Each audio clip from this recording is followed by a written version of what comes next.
Maybe this conversation is triggering people. Maybe I'm going to get canceled for this video. If I do, it's been nice knowing you guys. Okay, turn it off. That's all we can afford. What's going on, you guys? Steve here, and let's react to some more DJ content.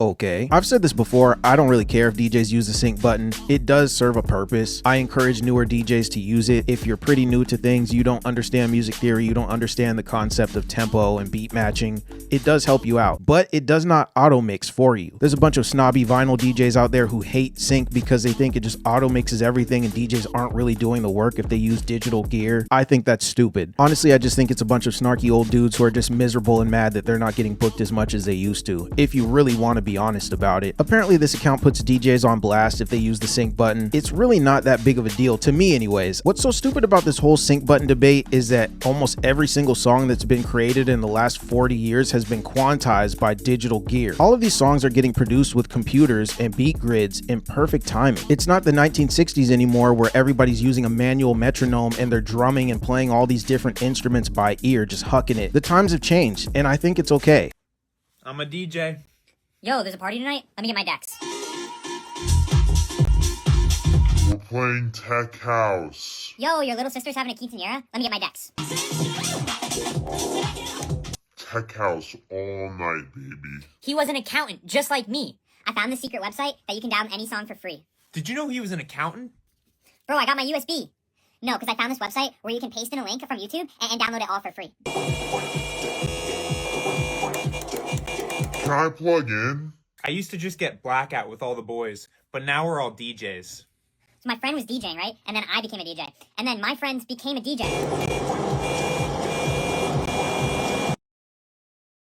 Let's check out the comments.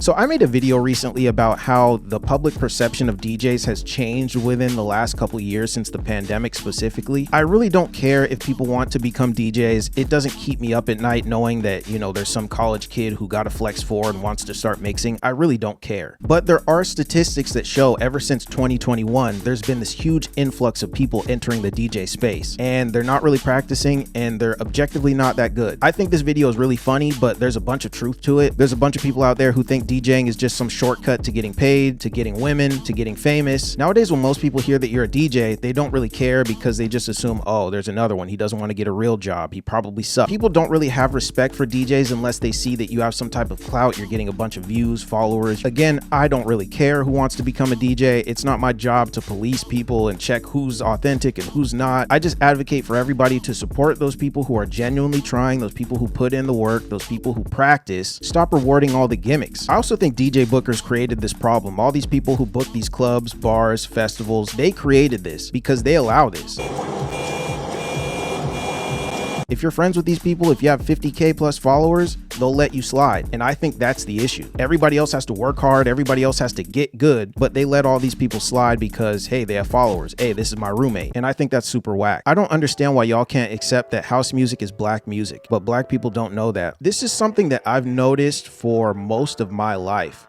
As a 90s baby. It's honestly really interesting and I think it's really sad because black people have disassociated from house music and electronic music so much they don't even know they made it. Just a very brief oversimplified summary of the history of house music. House music and hip hop are intrinsically tied to the African American community. Both genres have very similar origins and they both implement DJing and sampling. There's a bunch of black DJs from the 80s that pioneered in the house space. Many of the early adopters of the genre weren't white people, even though it's associated with white people. Mexicans, Dominicans, Puerto Ricans, they were some of the biggest supporters of black DJs when house was being born. It's really interesting because in the 80s and 90s, as hip hop became more popular and it became this huge cultural force in America, house music went overseas to Europe. As hip hop blew up in America, house music became a cultural force overseas. Many African Americans, I need to specify African Americans because black people all around the world listen to all types of different music. This is definitely an African American thing. Anyways, many African Americans stuck to hip hop, the Tupacs, the Biggies, the Sugar Frees, the 50 Cents, the Lil Waynes, the Futures, the Lil Babies, Da Baby. In the late 2000s, there was this huge surge of popularity with house music and electronic music, and most of the DJs at the helm in the forefront of this whole new movement were white DJs from Europe. African Americans saw this and they were like,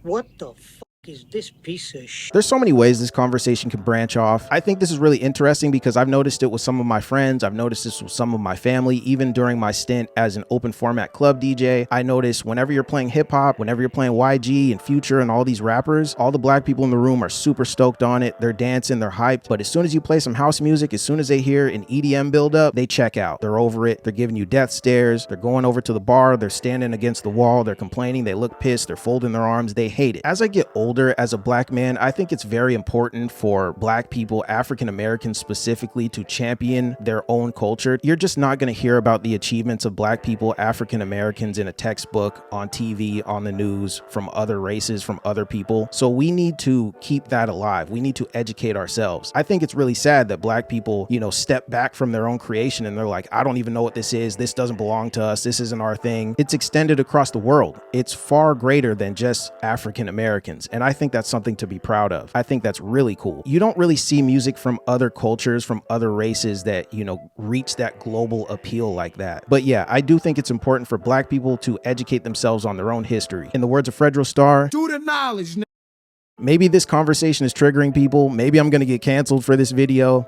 If I do, it's been nice knowing you guys. If you get nothing else from this, I just want to encourage African Americans to educate yourselves on your own culture. House music stems from our culture. It's part of our identity here in the US. It's something to be proud of. It's something to champion. It's not something to shy away from just because other races like it. Support your friends' music, just like you support celebrities who don't even know you exist. I mean, I say this all the time, it's facts. The music industry doesn't reward raw talent. It rewards whoever people are giving attention, time, and their money to. I'm not saying you need to dump your bank accounts to support your friends. You can support your friends for free. There's a bunch of free ways to support your homies. Like their posts, comment some fire emojis. Don't flake out on their shows and their free gigs. Don't tell your friends you're not going out until Coachella. All that effort you put into wishing Steph Curry happy birthday, put that effort into supporting your homies. Repost their music. Repost the stuff that they're creating. Share their stuff with other people. That's how artists grow in this climate. If these bookers and these institutions don't see people supporting it, they're gonna sleep on it. They're gonna leave your friends on red. They're not gonna care. That's the problem. There's this huge disconnect between musicians and our friends where people just assume, oh, if they're good, then it's just gonna happen for them. I don't need to support it. I'm gonna go over here and watch Messi DJ instead. That's why your friends aren't growing. That's why they're not progressing and moving forward. Well, that's one reason. Responsibility definitely falls on musicians. I can go way off the rails, but support your homies. You may or may not have heard, but it seems that hip hop is not doing super crazy on the charts right now, as I guess the top 40 currently is just devoid of it completely. And this seems to just be like worrying a lot of people to death at the moment, especially since this is the first time this has happened since I guess the 1990s. First off, this may just be the effect of some really big pop albums having dropped recently, and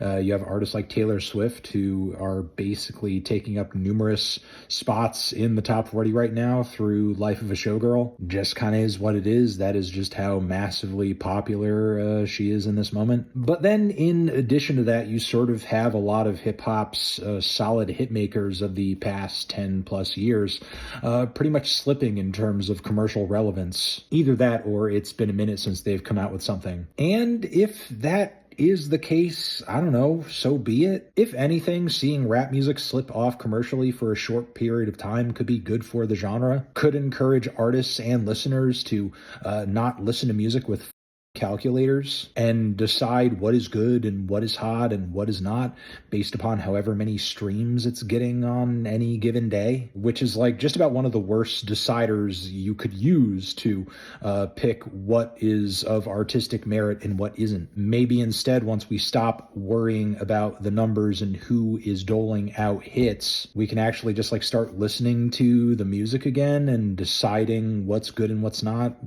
based on just how it sounds and how it appeals to us personally. I mean, a lot of the newer, younger artists out there, including some of these rage kids, they're just making music for their niche and their audience that wants to hear that sound. They can give a about what like has pop appeal. And while I'm not saying other artists should like follow suit and do exactly what they're doing, maybe instead they should follow a similar ethos and ask themselves, what is it I want to hear? Screw the charts. What are the sorts of sounds and aesthetics and songwriting ideas that I personally think are exciting? And let me chase after that instead of worrying about what's gonna result in a hit. So he's right here. There's a couple key reasons why hip hop isn't doing as well on the charts. Number one, these labels aren't backing hip hop music and paying to get them on these charts. Believe it or not, that is a thing. Maybe that's news to a bunch of you just get good people, but it is true. People pay for these hits. They pay for chart placement. Number two, other genres are becoming more popular. Ever since the pandemic, house music and country have been surging in popularity. I know there's a bunch of people out there who are like, oh, I've liked house music since the 80s. Cool, bro. But if we're talking about chart success,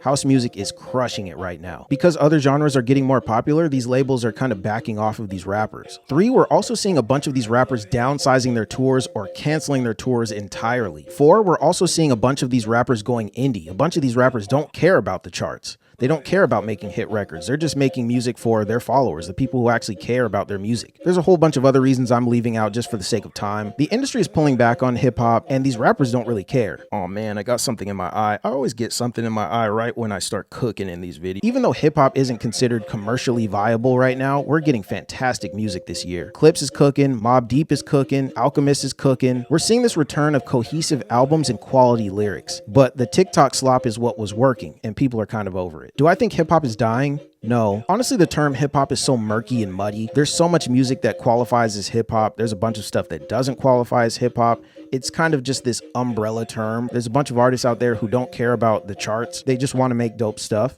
And I think that's cool. I guess that's all I got for this one. You guys let me know what you think in the comments. Maybe I triggered people, maybe I pissed people off, but I'm just being honest here. If you're mad at something I've said in this video, there's stats to back every single thing I've said. Do the knowledge.